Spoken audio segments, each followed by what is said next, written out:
One of the most unique experiences I've ever had was being a part of the sea trials for the PCU, soon to become USS Wyoming, SSBN 742. As the first helmsman to dive and drive the Wyoming away from the pier and subsequently down in excess of 800 feet as far as the sea trials and acceptance that the Navy needed to go through with the electric boat, the shipbuilder out of Groton, Connecticut, it was my responsibility to be focused on the task at hand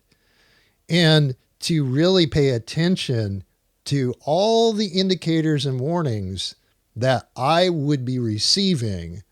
as I was doing the activity of bringing that submarine down and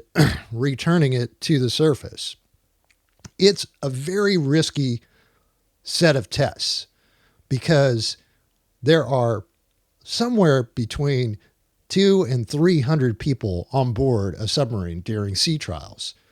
And when you're responsible for diving it as well as bringing it back to the surface for the very first time, there are any number of things that might go wrong. As leaders, we can't account for everything that's going to go wrong, but what we can do is we can take those inputs, those signals, all the warnings that we hear, whether they be legitimate or just kind of passive, almost background noise, and assess what the next right step is. Now, thankfully, with the USS Wyoming, which has been at sea for almost 30 years now, everything went well during sea trials. It was kind of weird hearing all the pops and cracks and creaks, and this is a brand new submarine. Is it supposed to sound like it's already 30 years old as we're operating it at a depth that hopefully it never goes back to? Yeah, well, probably not. But when you have 144,000 pounds of pressure per square inch going on that pressure hole outside the people hole, which is inside the submarine, you're bound to hear a lot of things that, while certainly might be off-putting, are definitely not a warning of impending doom.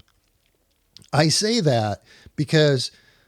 as a leader, I get distracted from time to time, and I'm not paying attention to the indicators and warnings around me that danger is present or danger is just around the corner. That is something that we have to learn, and it's a skill that any leader can develop over the course of time.